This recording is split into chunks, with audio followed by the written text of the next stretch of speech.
Здорово! На ПТС уже давно установлено обновление 5.6. Поковырявшись пару часов, сделал пару сетов для похода в ущелье ветров и ДД-сет почти идентичный моему сету на боевом сервере. Ну и решил зайти в новый данж башни испытаний. В целом данж не очень сложный, как минимум для маг-классов, которые способны кайтить мобов. Для хила практически весь данж не являлся проблемой. Затратный лишь по времени и требующий немного внимательности, в целом данж понравился, как и награды. Но обо всем по порядку. Уже на первом этаже заметил, что какие-то существенные атаки мобов имеют визуальное оформление, и от них довольно просто увернуться. И сразу дам совет. Сначала убивайте мобов-дальников, так как они атакуют вас постоянно, а ближников вы можете успешно кайтить часами и хилиться даже банками. Также между прохождением этажей не пренебрегайте использованием Аделлы. Еще вы можете взять союз с водой и получить массовую окову раз в 5 минут, которые помогут в зачистке этажей с большим количеством сильных мобов. Это будет видно на примере 26 этажа. Ну и помните, что между этажами вы можете сидеть сколь угодно, ведь таймер только на финальном боссе. А если вы умрете, то можете снова зайти и продолжить испытание с того же этажа. Теперь обо всем подробно. На первых этажах просто убиваем всех, а начинаем с дальников, при этом физиков контролем оковами, замедлением или просто пробежками.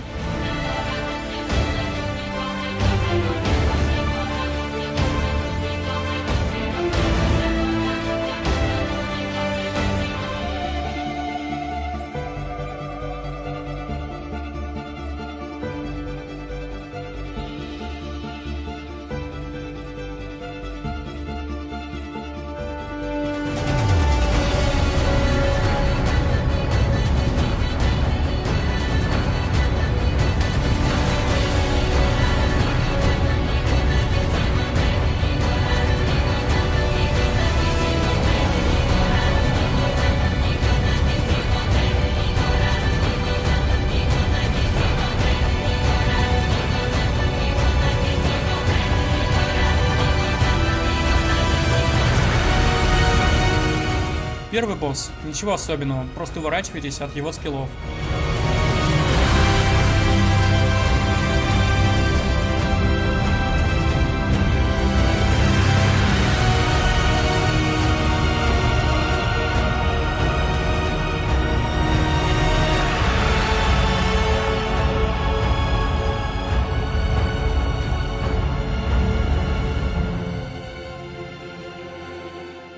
Следующие этажи с собачками, которые кушают мяско. Убивайте их до того, как они съедят мясо, или они все вместе на вас нападут. Думаю, что для более успешного и быстрого убийства нужно убивать мобов параллельно, на каждом куске мяса. А также первым делом убивайте куресов-чемпионов, которые едят мясо быстрее остальных.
Второй босс. Снова ничего сложного, отвлекайте собак, сломав бочку с мясом, и убивайте босса. Если не успеваете, то просто ломайте следующую бочку.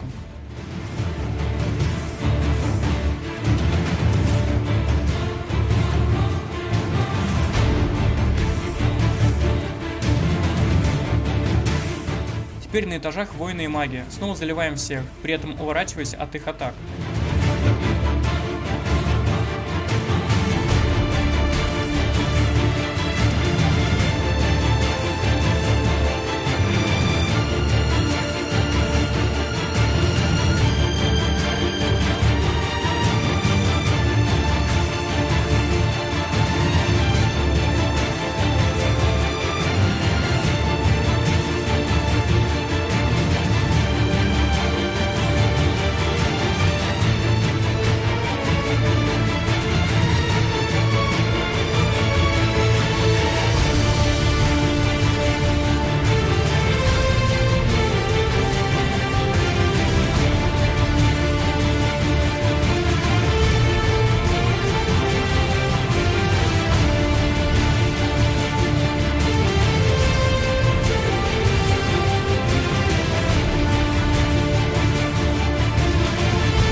Третий босс.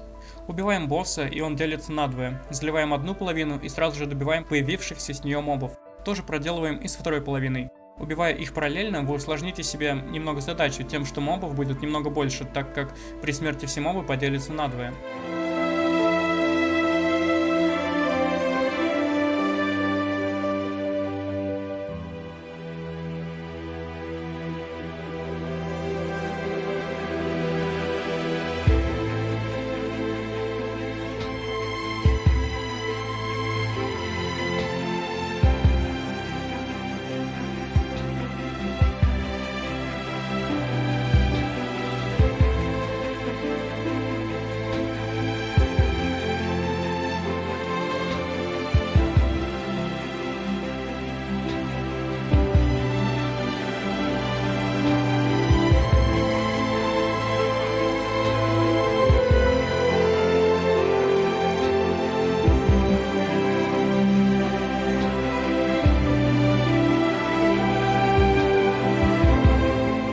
Снова простые этажи, убиваем всех.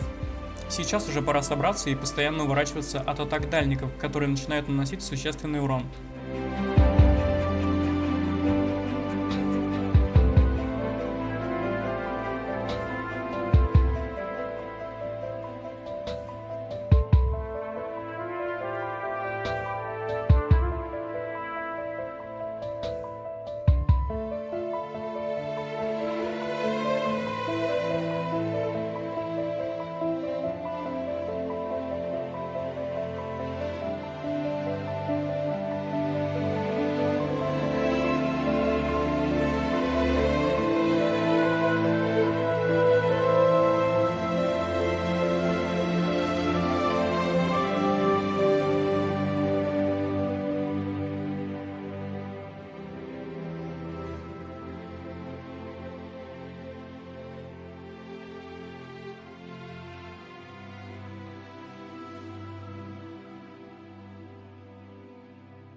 Четвертый босс — 3 мины, которые нужно заливать по отдельности, так как все они кастуют детонацию, урон по области через определенные промежутки времени, а уйти от одной массы проще, чем от 3.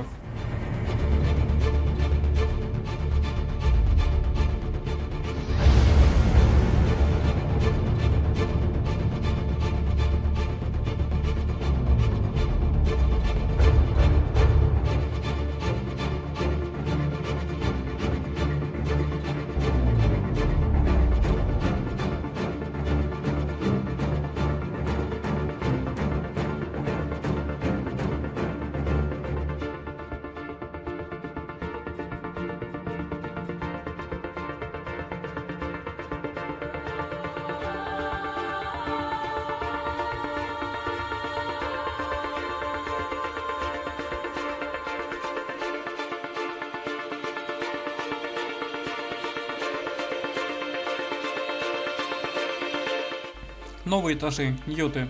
Снова та же тактика, заливаем дальников в первую очередь, а когда появятся яйца, заливаем их, так как из них вылупляется дополнительный ньют.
5-й босс. Снова простенький босс, убивая которого достаточно просто уворачиваться от атак.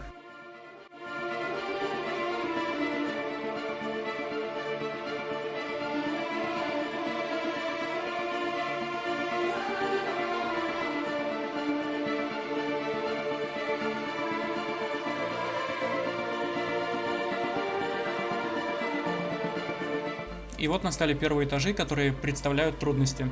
Маги здесь накладывают на себя баф, магическое или физическое отражение урона.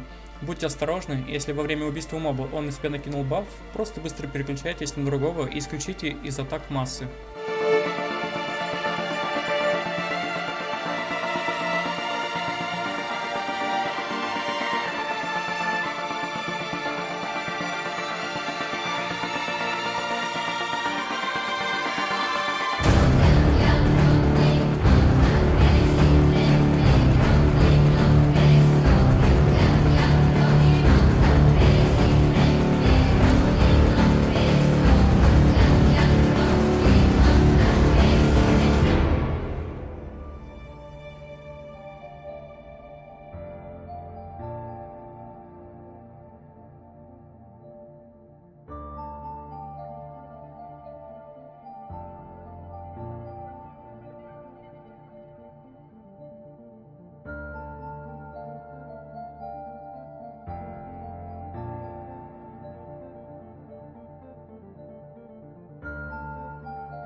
Шестой босс. Также накладывает на себя физ и маг отражения, кастует под вами круг, наносящий урон, и выжигает манну. Ничего сложного.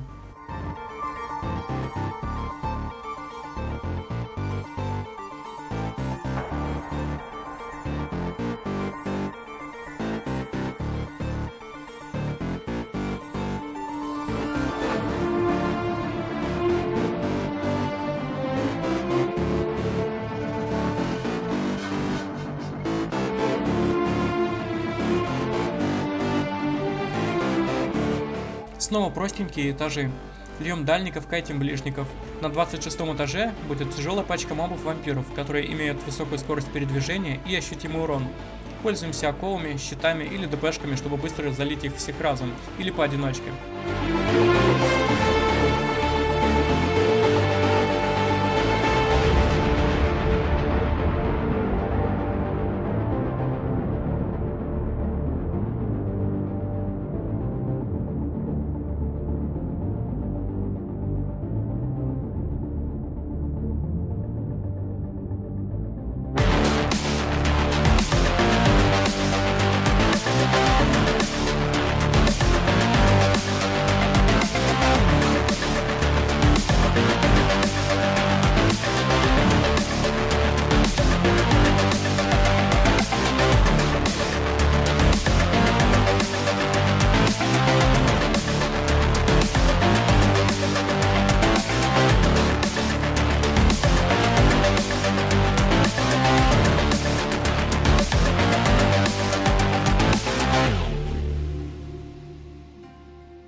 Седьмой босс, Расберг. Заливаем как можно быстрее, уворачиваемся от паралича и катим его баф, под которым он наносит по 6-7 тысяч урона.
Восьмой босс, тренировка Рентуса. Вспоминаем, как убивался в Ассатре без диспела. Синюю тень заливаем под бафом синей чаши, которая стоит слева, красную тень под красным справа.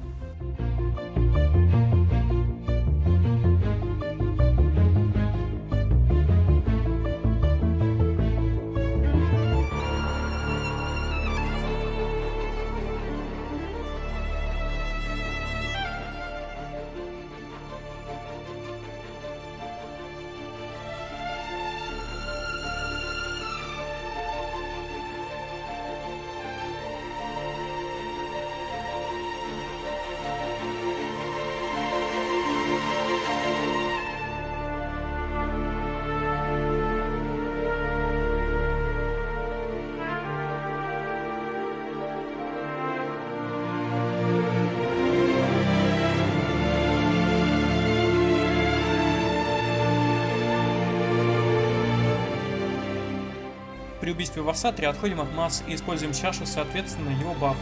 Ничего сложного.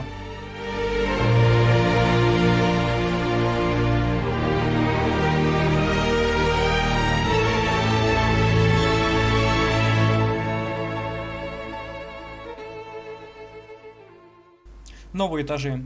Боруты дают массовую притяжку, от которой можно отбежать, и направленное оглушение.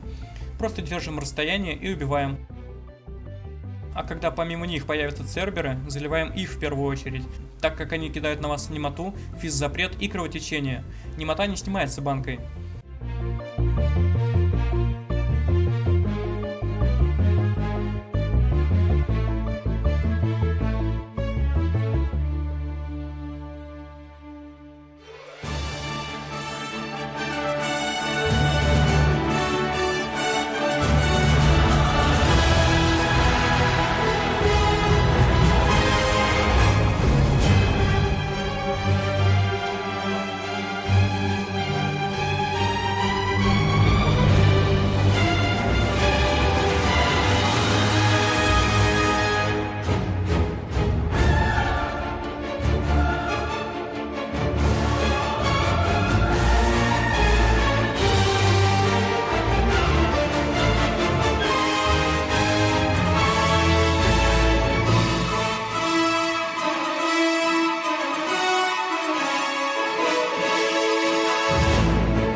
9 босс. Кастует оглушение с довольно ощутимым уроном и масс на 6-7 тысяч. Будьте осторожны и не подходите к летающим минам. Я не стал на себе испытывать их действия, но уверен, они стоят не просто так и существенно ограничивают место для кайта босса.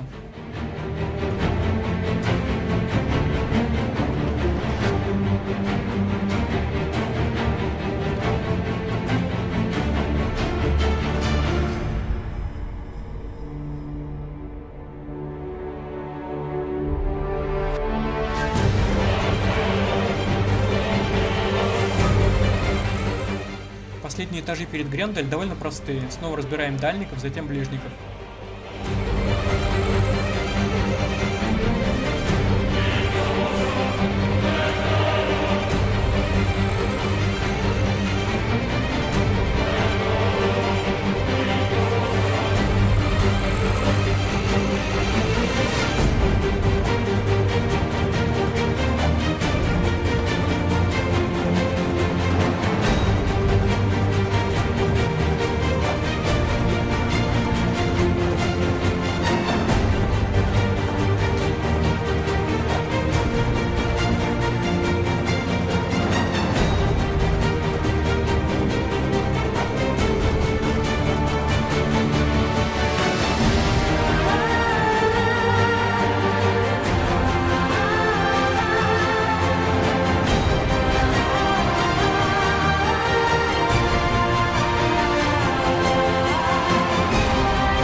Десятый босс. Грендель.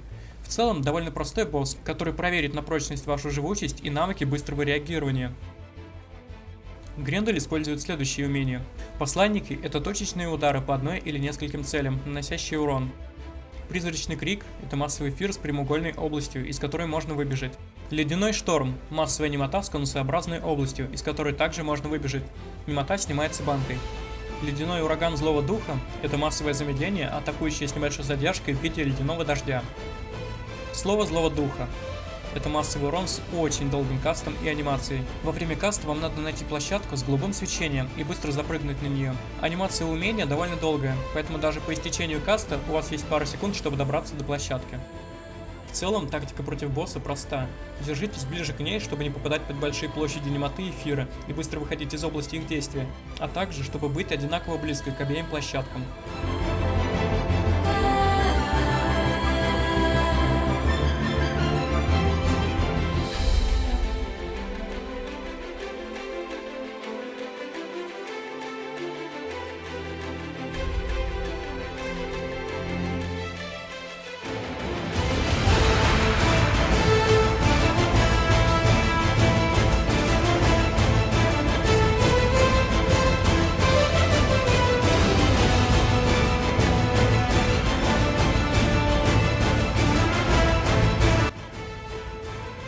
Вот и все. Довольно интересный и прибыльный данж с приятными наградами и нескучным времяпрепровождением, а также способом испытать себя.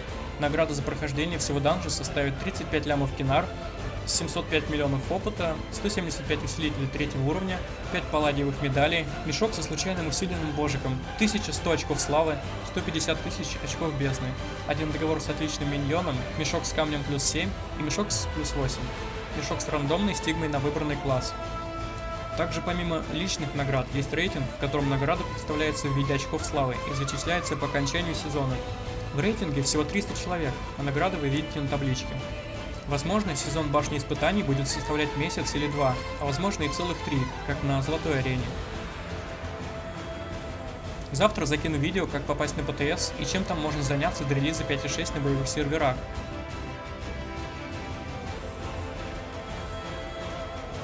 Меня зовут Гонконг. Я пока еще знаю чуть больше. Увидимся!